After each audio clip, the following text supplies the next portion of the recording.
Topic लेंगे refraction में है critical angle and total internal reflection.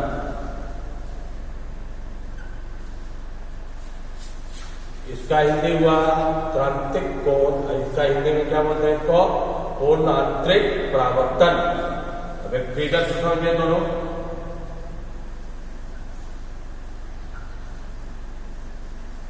मान लो नीचे वाटर है, ऊपर में एयर है, मतलब ये कैसा मीडियम हुआ?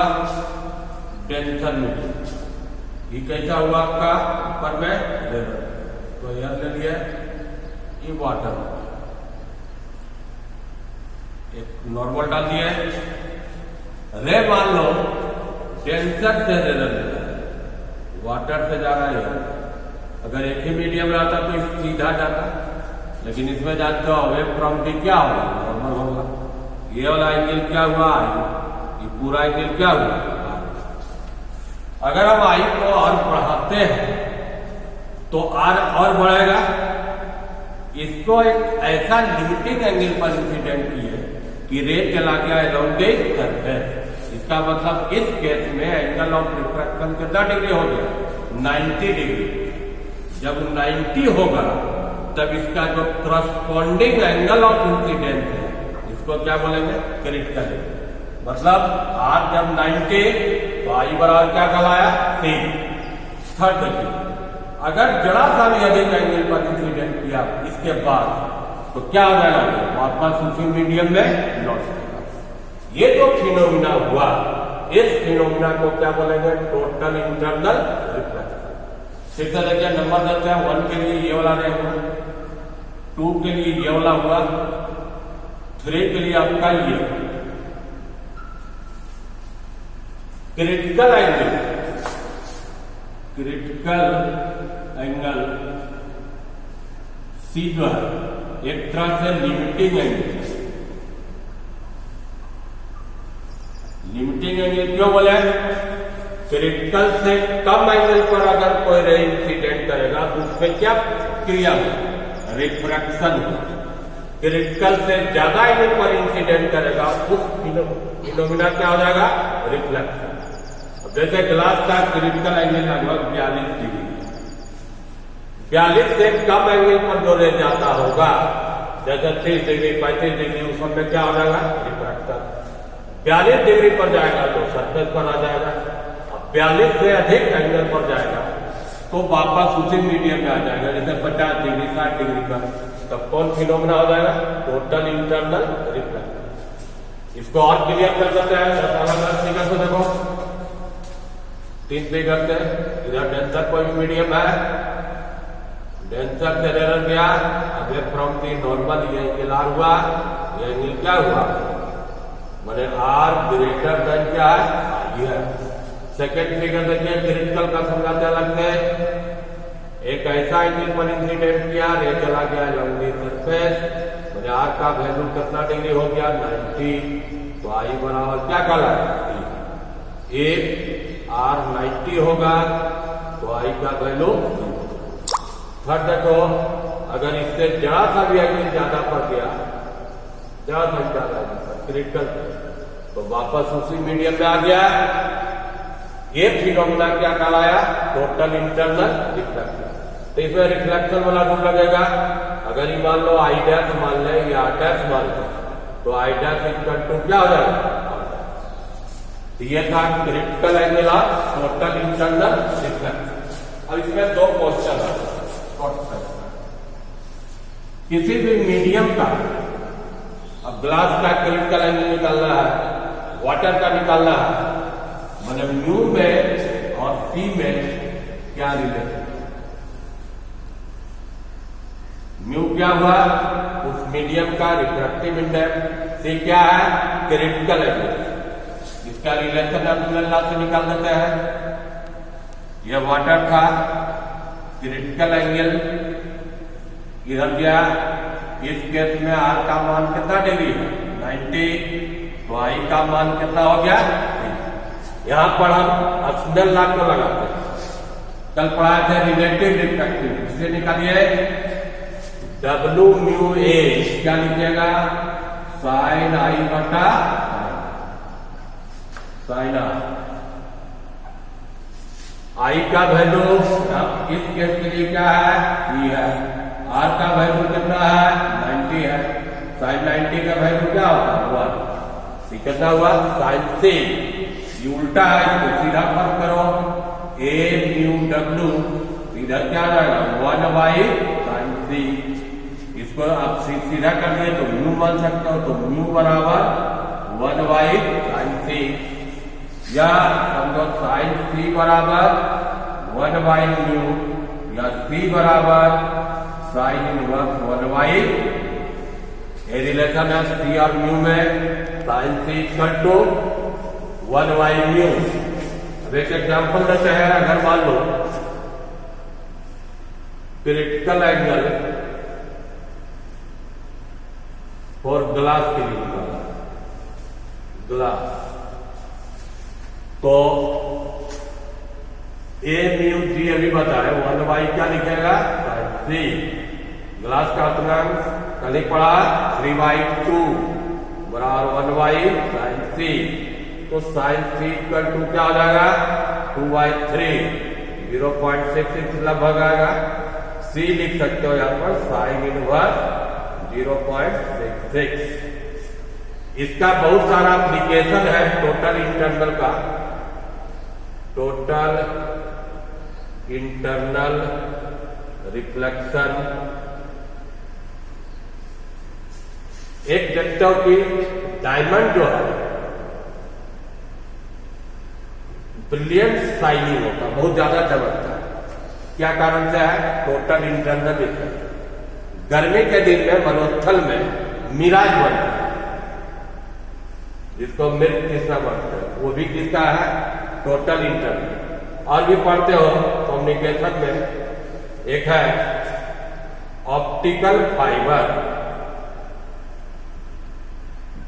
ये सब किसका एप्लीकेशन है टोटल इंटरनल रिफ्लेक्शन।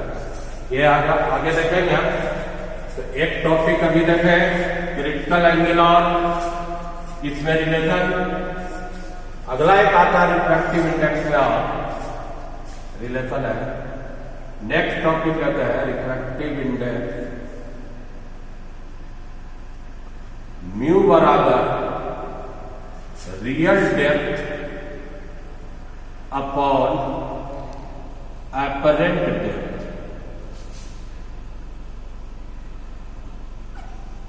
हिंदी में क्या हुआ वास्तविक गहराई, इसका काल्पनिक या आभासी गहराई। देखते होंगे पानी में जहां पर मछली रहता है वहां नहीं दिखाई देता, जहां क्या दिखाई देगा ऊपर दिखाई देगा। ऐसा किस कारण से होगा रिफ्रैक्शन ऑफ लाइट से। और भी मान लीजिए कोई पेपर में कोई अच्छा लिखा हुआ, उस पर कोई ग्लास का स्लैब रख देता, तो ये जो लेटर है यहां नहीं दिखाई देता, जहां तो ऊपर दिखाई देता। ये हो गया रियल डेप्थ, ये हो गया एपरेंट डेप्थ। इसका एक रिलेशन शॉर्ट में समझा रहा है, देखिए फिगर को समझ में आएगा क्यों ऐसा हुआ। वाटर लेवल, एक ऑब्जेक्ट यहां पर है, यहां से रे चला, ये सीधा जाता है, यहां पर एक नॉर्मल डाल दीजिए, डेंसर से रेलर जा रहा है तो क्या होगा अब एक फ्रॉम दी नॉर्मल चला गया। अब इसको सीधे बढ़ा, ऊपर था ओ डैश था, यहां पर थोड़ा है, तो ऑब्जेक्ट अगर ऊपर तो दिखाई दे रहा है कहां पर ओ डैश, ऊपर दिखाई दे रहा है। इसका रियल जो डेप्थ हुआ वास्तविक गहराई कितना हुआ एओ हुआ, और एपरेंट डेप्थ कितना हुआ एओ डैश हुआ। तो एओ डैश जो है एओ से क्या है कम है, माने ओए या ये चीज हुआ रियल डेप्थ ओ डैश ए, ये क्या हुआ एपरेंट डेप्थ ओ डैश ए लेस देन है किससे ओ ए। अब इसका रिलेशन है, यह एंगल क्या होगा आई, यह एंगल क्या होगा आर, ई जब आई है तो ये भी एंगल क्या हुआ आई, ये आर है, ये एंगल क्या हुआ आर। इस पॉइंट का भी ध्यान दे दो। यहां पर देखिए स्नेलर को लगाते हैं, स्नेलर लगाओगे तो क्या लिखोगे, डब्ल्यू म्यू ए बराबर साइन आई बटा sine R. Sine I triangle right angle बन रहा है ए ओ बी, साइन आई, आई के सामने का साइड कौन हुआ ए बी, और हाइपोटेनियस क्या हुआ ओ बी, तो A B upon O B sine R, A B upon O dash B, A B cut गया, ओ डैश बी बटा ओ बी आ गया। ये उल्टा फॉर्म है, इसको सीधा करते हैं ए म्यू डब्ल्यू, तो क्या हो जाएगा ये ओ बी बटा ओ डैश बी। अभी ऑब्जेक्ट को हम यहां से देखते हैं, अगर ऑब्जेक्ट को नॉर्मली यहां से देखें तो बी पॉइंट कहां पर चल जाएगा, ए पर आएगा। If the object is looked normally, सीधा रखोगे तो ओ बी के जगह पर क्या लिख सकते हो, नियरली हो जाएगा ये ओ ए, ओ डैश बी के जगह पर क्या हो जाएगा ओ डैश ए। तब आपका इक्वेशन क्या बदल गया, वो ए म्यू डब्ल्यू ओ ए बटा ओ डैश ए, इसको सीधा म्यू मानिए, ये क्या है आपका रियल डेप्थ है, ओ डैश ए क्या था वहां फिगर में एपरेंट, तो म्यू का एक फॉर्मूला ये भी हुआ रियल डेप्थ बटा एपरेंट। एक एग्जांपल से समझाते हैं,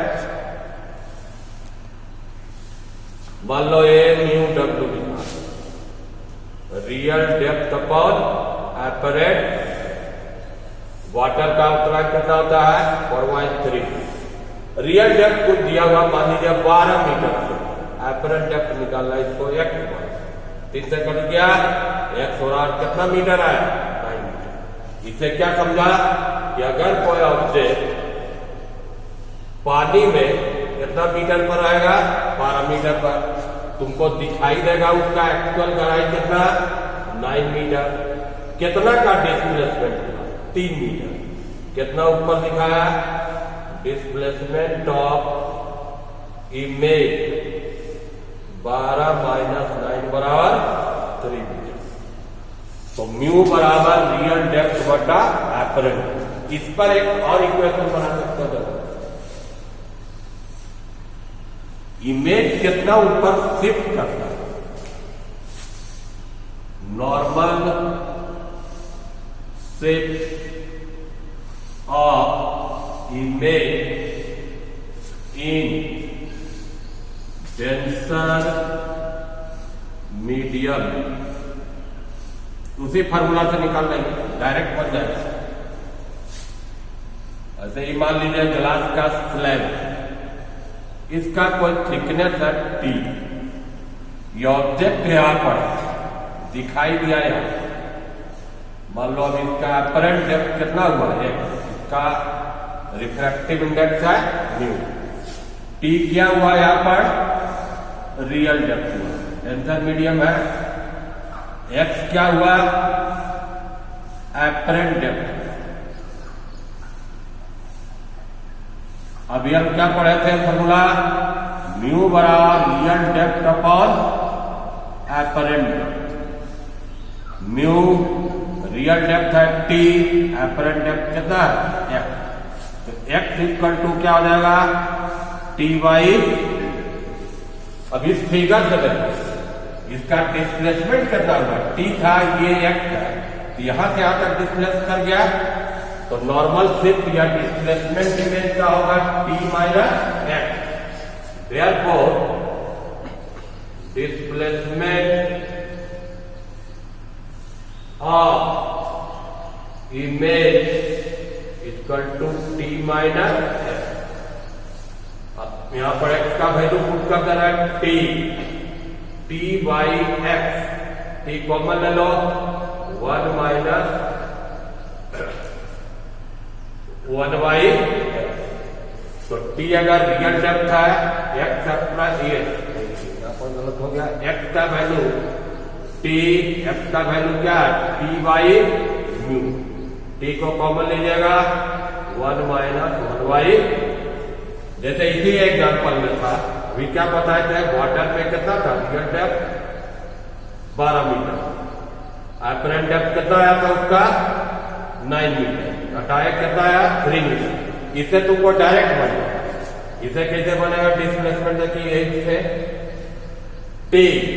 टी का वैल्यू यहाँ 12 है, 1 माइनस 1 बाई म्यू, म्यू का वैल्यू जानते हो 4/3 है वाटर का, तो क्या हो जाएगा ये 3/4, 12 4 एलसीएम लोग है, 4 माइनस 1 बटा 4 बराबर कितना मीटर हुआ 3 मीटर। इससे क्या होता है कि अगर बहुत सारा भी मीडियम रहेगा तो उसका जनरल फॉर्मूला निकाल सकते हो। जैसे ये देखिए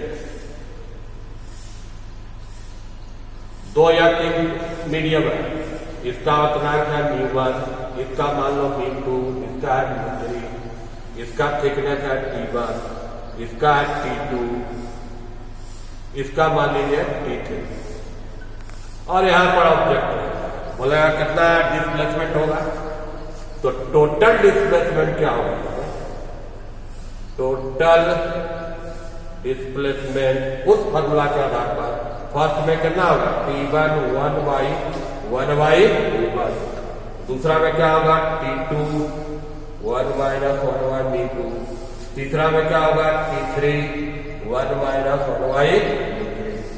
इससे हम जनरल लिख सकते हैं कि टोटल सिग्मा, यहां पर कोई इंडेक्स डाला है टी आई 1 माइनस 1 बटा म्यू आई का वैल्यू 1 से लेके कितना तक हुआ। तो ये टॉपिक समझ गए, म्यू बराबर रियल डेप्थ बटा एपरेंट। एक और टॉपिक ले रहा है, छोटा टॉपिक आज के क्लास में, अब इसके बाद हम लेंस कुछ बताएंगे।